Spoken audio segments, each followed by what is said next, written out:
Je crois que Luc Solaire est en ligne. Oui. Je l'ai vu tout à l'heure dans les...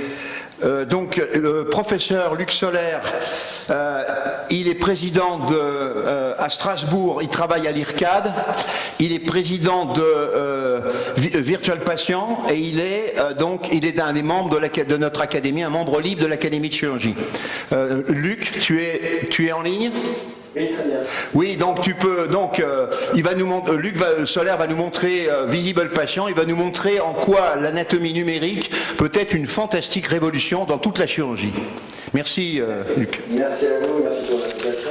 Alors, très rapidement, parce que je sais qu'on a du retard, je vais juste repartir d'une base, parce que j'ai beaucoup travaillé sur le corps, vous le savez. À la base, on a cette anatomie de Pruno qui nous enseigne et qui enseigne à tous les étudiants cette séparation de la veine porte en une branche droite et une branche gauche, et puis ensuite un territoire, fois droit, fois gauche.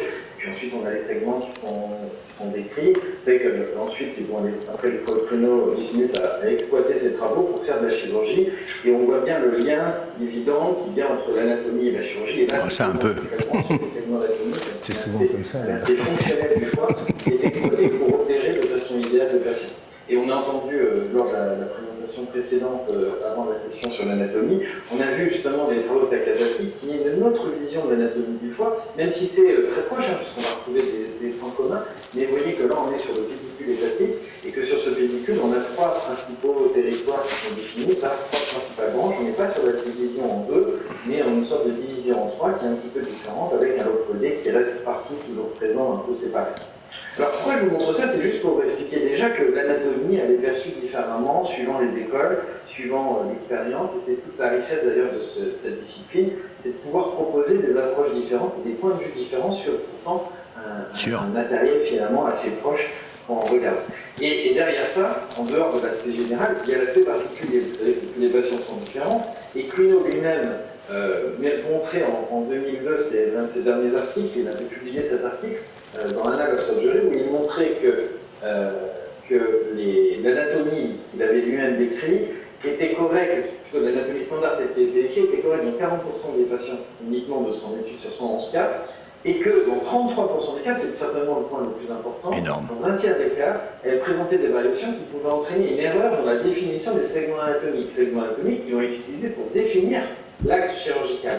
Donc là, on voit l'importance de tenir compte des variations et des particularités de chaque patient. Alors, Quino concluait en disant que l'anatomie 3D, c'est-à-dire l'anatomie numérique finalement personnalisée, était certainement la seule réponse possible à ces variations, puisqu'elle permettait d'avoir une information personnalisée que l'on pouvait connaître avant de faire l'acte pour pouvoir mieux faire l'acte. Et pour y arriver, évidemment, il fallait partir d'une image médicale comme celle-ci, et on en a beaucoup entendu parler, des images médicales. Et évidemment, ça a été une révolution de pouvoir avoir ces images, mais malheureusement, ça reste un élément limitant pour deux raisons. D'abord, vous venez de le voir, ce sont des tranches, et dans la vraie vie, le patient n'est pas des différentes tranches, d'où l'importance d'ailleurs de continuer à faire des dissections sur cadavre, parce que ça nous permet de retrouver ce lien entre l'anatomie qu'on a appris et qui est essentielle, et le patient au bloc. Et puis, il y a le deuxième élément qu'on oublie souvent, c'est la limite de perception de l'humain, puisque nos capacités visuelles sont très limitées, et qu'en plus, notre intellect va entraîner des erreurs. C'est l'exemple très connu qui est celui-ci. Vous voyez, on voit un damier, et notre cerveau est persuadé que la case B est plus claire que la case A. On a beau regarder, c'est une évidence. Et pourtant, c'est faux. C'est faux parce que lorsqu'on retire ces deux cases du damier et qu'on les met sur les fonds blancs, on va se rendre compte qu'en réalité, la case B est plus sombre que la case A, du fait de l'ombre créée par le cylindre. L'ordinateur, pour lui, c'est une évidence puisqu'il a la valeur exacte. Et vous voyez que quand je fais ça, si vous regardez ici la case B, si vous regardez la case du damier, vous allez dire, mais j'ai triché, c'est pas la même densité, c'est pas le même niveau. Alors, en les reliant, on a même l'impression qu'il y a un dégradé qui n'existe absolument pas. Et ça, c'est la limite de notre perception. Alors, le damier, c'est typique d'une image médicale. On va avoir plein de niveaux de vie par pixel, par coupe, par voxel en 3D. Et quand je retire le damier qui crée l'erreur, on va voir qu'en effet, il n'y avait pas de variation de niveau de vie, ce n'est qu'une illusion d'optique. Une illusion d'optique qui est permanente dans nos analyses d'images en niveau de vie, qu'on n'est pas forcément capable de faire voir, en tout cas de comprendre lorsqu'on regarde l'image. Et ça va entraîner des erreurs d'interprétation. Alors pour dépasser ça, il y a des solutions. Et la solution consiste à extraire de l'image médicale, comme on extrait une photo satellite, le contour de chaque organe et de fournir à la fin une modélisation 3D. On a eu des exemples donnés avec des systèmes interactifs, HoloLens ou autres. En tout cas, ce qui est intéressant, c'est de pouvoir délimiter. Et je suis totalement d'accord avec ce qui a été dit.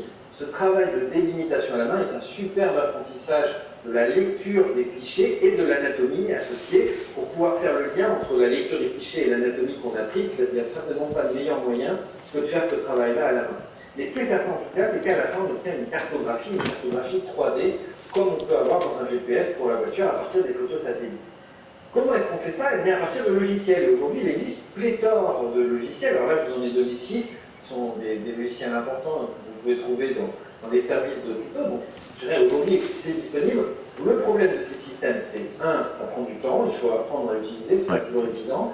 Deux, c'est coûteux, et c'est pas pris en charge, ce type de construction en outil clinique. Pas remboursé par la sécurité sociale. Alors, c'est pour dépasser ces limites, et en plus, en général, ces logiciels sont limités à certaines structures anatomiques, que l'on a développé à l'IRCAD un projet qui aboutit donc à la création d'une structure qui s'appelle Visible Patient, qui est en fait un laboratoire d'analyse médicale dans lequel vous allez trouver un médecin qui va être le médecin référent et des manipulateurs en radiologie qui vont travailler pour faire le traitement d'image à partir des logiciels, du même type que ce que je vous ai montré, mais qui est le logiciel qu'on a développé nous-mêmes.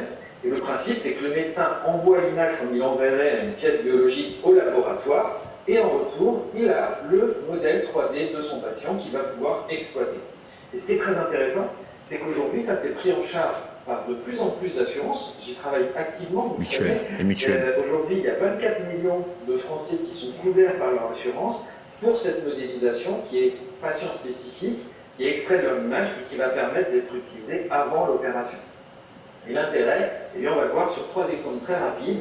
Premier exemple, le foie. On a parlé de cette séparation droite-gauche. Je vous ai parlé de Takasaki. Alors pourquoi il y a une différence avec Takasaki? Parce qu'en fait, Quino, dès 1957, montre que dans 72% des cas, il y a une bifurcation avec des formes différentes, et que dans 28% des cas, on a autre chose qu'une bifurcation. Et là, on va retrouver d'ailleurs à peu près le schéma de Takasaki, qu'on retrouverait ici simplement décalé sur la branche droite, et là, on va le retrouver en bifurcation ou ailleurs, parfois pas du tout. Ce sont les variations. Alors ces variations, quand elles apparaissent dans les cas cliniques, ça peut entraîner de véritables problèmes. Je vais vous montrer très rapidement un exemple. Ici, sur un cholangiocarcinome, vous voyez ici la vésicule biliaire. Alors, ce que je vous montre là, c'est le logiciel en direct, c'est pas une vidéo. Donc, je vais vous montrer en zoomant ici, on voit très bien le cholangiocarcinome, on voit les zones dilatées à droite. Et l'analyse qui avait été faite par l'équipe radiologique, alors on a vu ici que c'est des vésiculaires. Biliaire. Donc là, c'était le récessus de Rex, avec la séparation du 4, du 3, du 2, le foie droit, parce qu'on a le vésiculaire ici, et les segments. Et donc, l'équipe radiologique avait calculé ce morceau ici, avec la séparation classique qu'on utilise du vésiculaire, comme étant le volume du foie gauche, et ici le volume du foie droit, et la définition des volumes avait permis de définir un acte qui était d'abord une embolisation en fait porte droite pour permettre au foie gauche de grossir parce qu'il n'était pas assez gros, il faisait 20% du volume total, ce volume-là, et ensuite une résection après l'embolisation.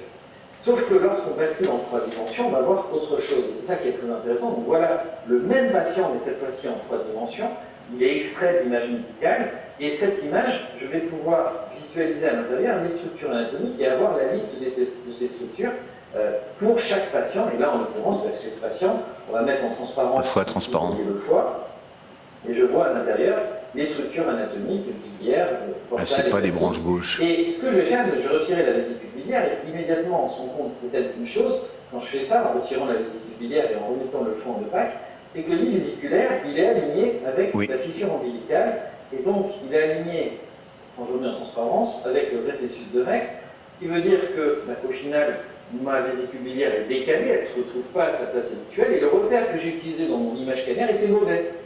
Et de ce fait, tout va être faux. En fait, chez ce patient, si on veut retirer le foie droit, ce que je fais ici, par un simple clic, on peut simuler la pose d'un clan sur le vaisseau et voir immédiatement en simulation le territoire dévascularisé. Donc par rapport à la question qui était posée au début de cette présentation, vous voyez, ici on peut simuler en effet de façon très précise parce qu'on a la reconstruction 3D des vaisseaux et que le programme peut calculer les territoires alimentés par ces vaisseaux. Et ce qu'on se rend compte ici, c'est que le foie droit, en fait, ne contient pas la tumeur. Quand je vais retirer le réseau biliaire, et que je regarde cette fois, on va se rendre compte d'une variation qui est quand même pas si fréquente, qui est le tronc-porte séparé en une branche gauche et une branche droite. Et ici, vous pouvez chercher, il n'y a pas de branche paramédiane droite, il n'y a pas de segment médian selon Takasaki, on n'a qu'une branche droite et une branche gauche, il n'y a pas de segment 8, il n'y a pas de segment 5, on est face à une variation anatomique réelle qui change radicalement de la compréhension de l'image, bien sûr, et de l'anatomie, et qui va faire, dans le cas de ce patient, malheureusement, qui a entraîné une erreur de choix thérapeutique. L'image vous a été donnée 1 an après l'acte qui avait entraîné au final le décès du patient par une erreur de choix thérapeutique, où le mauvais morceau avait été coupé. C'est bien dommage parce que si on avait eu l'image même après l'opération, on aurait pu voir ici une variation sur le réseau biliaire, vous pouvez le constater. Oui. On a une branche qui vient en amont de la tumeur ici, de cette branche ici qui est intermédiaire entre le segment 2, très net ici, la branche du segment 2, et les branches classiques ici du segment 3. Et entre les deux, vous voyez ce territoire ici, cette branche intermédiaire que Quino, dans ses travaux de 1957, ne nomme pas. Quand il fait des schémas, il met un 2 ici, il met un 3 de l'autre côté, il met pas ce qu'il y a en intermédiaire. Il le remonte d'ailleurs dans son article de 2002. Eh bien, ce territoire que je fais apparaître ici en bleu, qui est un segment, on va dire, intermédiaire, il a l'avantage d'avoir son réseau biliaire indépendant, et si on regarde, il a aussi une artère indépendante. Donc, ce qui est intéressant, c'est que ce territoire aurait très bien pu être conservé, ainsi que le territoire du segment 2, en post-embolisation temporaire, puisque là, c'était perdu. Il suffisait pour ça de faire un HALS, un peu élargi au froid, et on aurait pu proposer une solution. Malheureusement, comme je l'ai dit, l'image nous a été donnée trop tard. Ça, c'est pour vous illustrer l'importance d'avoir ces modèles sur un exemple ici du foie. Je vais vous montrer très rapidement un deuxième exemple sur le rein. Donc, anatomie du rein, j'ai pris des images ici du professeur René Higou et du professeur Philippe Chaffonjon pour montrer des images anatomiques. Et sur le rein, il y a aussi des territoires, mais ce n'est pas exactement la même définition des territoires. Je vais vous montrer un cas assez récent qui nous a été envoyé par une équipe en urologie. Vous voyez cette tumeur ici centrée au niveau du rein droit. Vous voyez où elle est située, hein, elle est un peu en arrière du rein droit, mais vraiment au centre et vraiment au-dessus et en dessous du livre. Donc elle entoure entièrement le centre de ce rein. Et le choix thérapeutique qui était fait, c'était la résection complète du rein droit. Oui, ça fait la fractomie droite. 3D, donc à nouveau, comme tout à l'heure, je peux poser des clips où je veux. Par exemple ici sur cette branche qui va me montrer le segment supérieur, cette branche ici qui va montrer un petit segment segmentation antéro-supérieur, automatique. et puis en dessous, la branche qui est là ici en fait, qui est en arrière, c'est le segment postérieur. Alors on voit mieux évidemment en arrière puisque on a cette vue postérieure, mais on voyait qu'elle n'est pas que postérieure, elle est en partie aussi un peu antérieure et latérale droite. Et puis on a ensuite, eh bien ici, le territoire de ce territoire qui est le segment antérieur.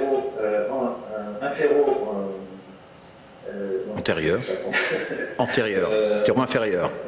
Antéro-antérieur, pardon. Ouais. Et enfin le segment inférieur.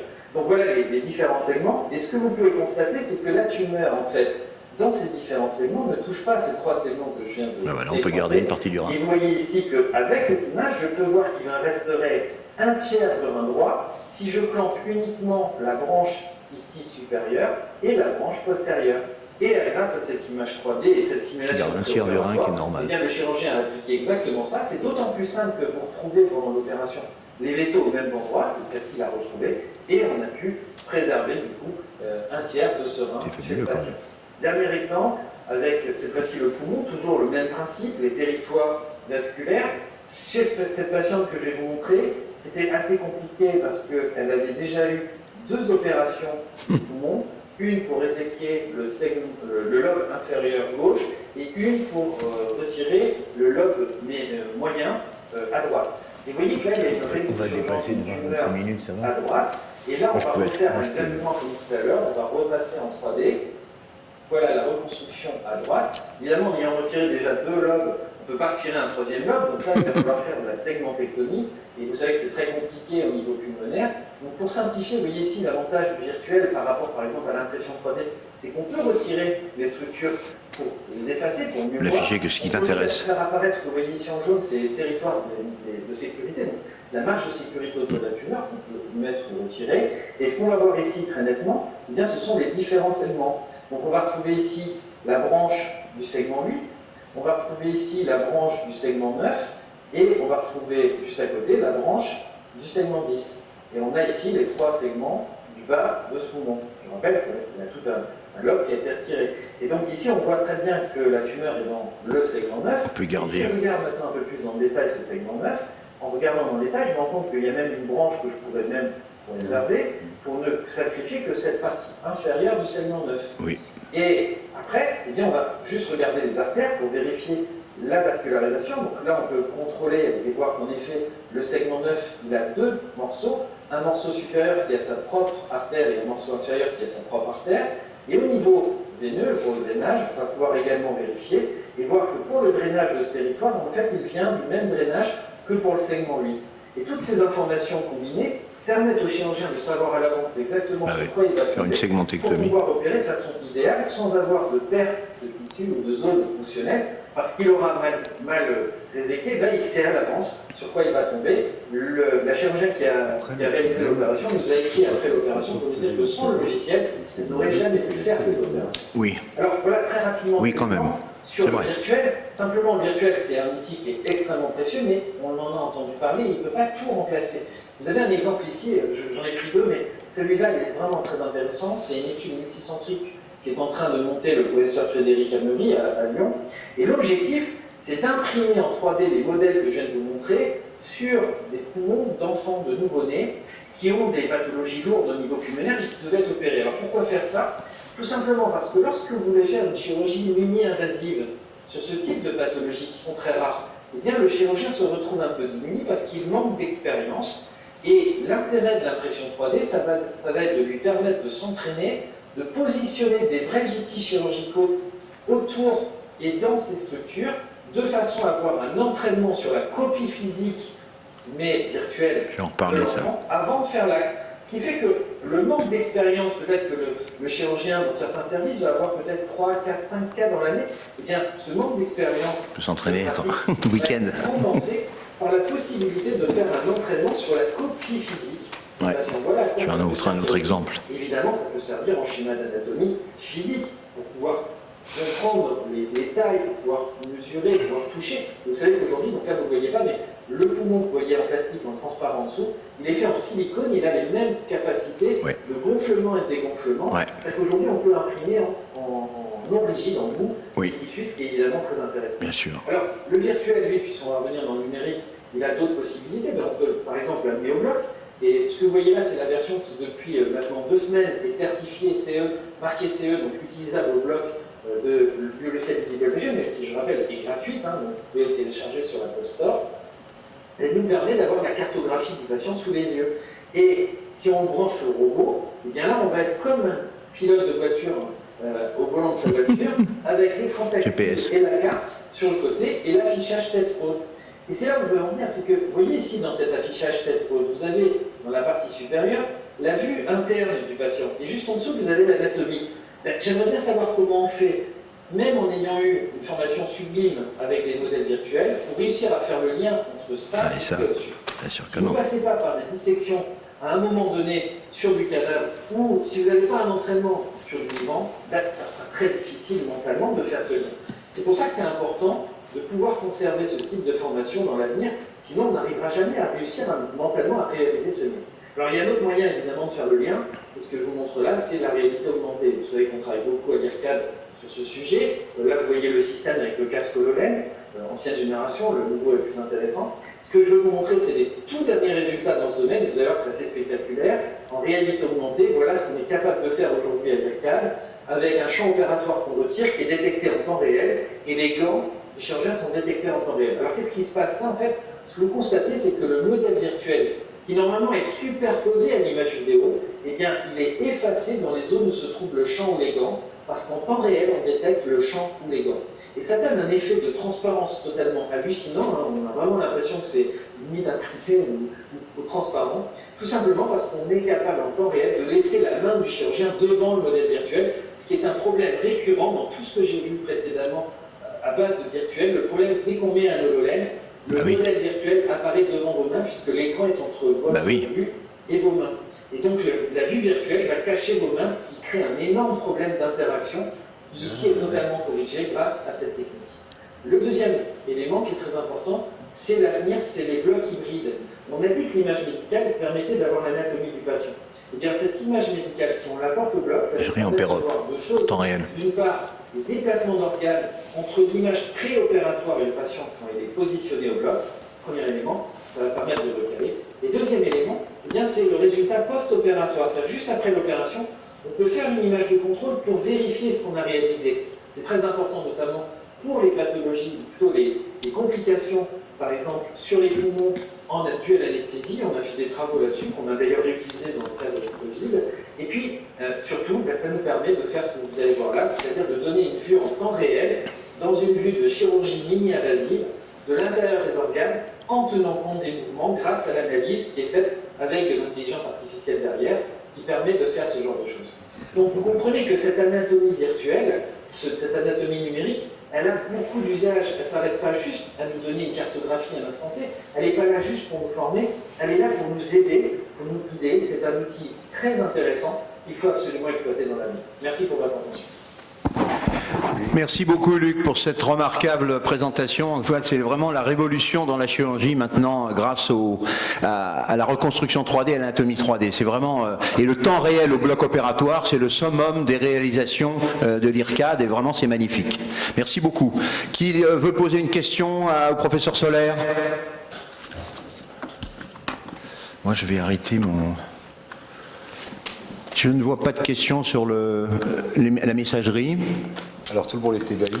Alors comment est-ce qu'on continue? Partager l'écran. Alors, je vais essayer de partager mon écran. Mais parce que Non, je voudrais juste d'abord, c'est tout à fait bluffant. Ah oui. Mais on le savait déjà, mais ça progresse encore. Non, le problème c'est le remboursement, c'est-à-dire que c'est pris en charge. on a un dossier un peu compliqué, on vous envoie les images et vous nous reconstruisez le truc. Il faut que ça soit pris en charge. Et donc en fait, il faut demander que le patient demande à sa mutuelle que ça soit pris en charge en pratique. Alors nous, en fait, on a mis en place un système de façon à simplifier à l'extrême. C'est-à-dire qu'on a recruté un médecin conseil au sein de la structure. Le chirurgien n'a qu'une seule chose à faire, fournir par mail sécurisé. Il envoie un mail à notre médecin conseil avec les coordonnées du patient. Notre médecin conseil prend contact avec le patient pour avoir ces informations de mutuelle. Donc vous voyez que le médecin qui va opérer n'a pas à perdre son temps à faire ça, donc c'est pour ça qu'on gère comme ça. Ouais. Et notre médecin conseil prend contact ensuite avec l'assurance pour sa prise en charge. D'accord. Oui, d'accord, ça a bien progressé en fait. Oui, on ne se noie pas nous les chirurgiens dans les dédales administratifs. Je pense que vous avez vraiment autre chose à faire. Oui, c'est vrai. Avec ça. Et je pense que si l'informatique doit aider, c'est notamment en libérant du temps de pratique. Bah oui, parce que sinon, c'est une évidence, mais il faut vraiment le faire. Et donc on a tout fait pour mettre en place un système qui permette réellement de vous libérer du temps. Merci beaucoup. Pas d'autres questions? Oui.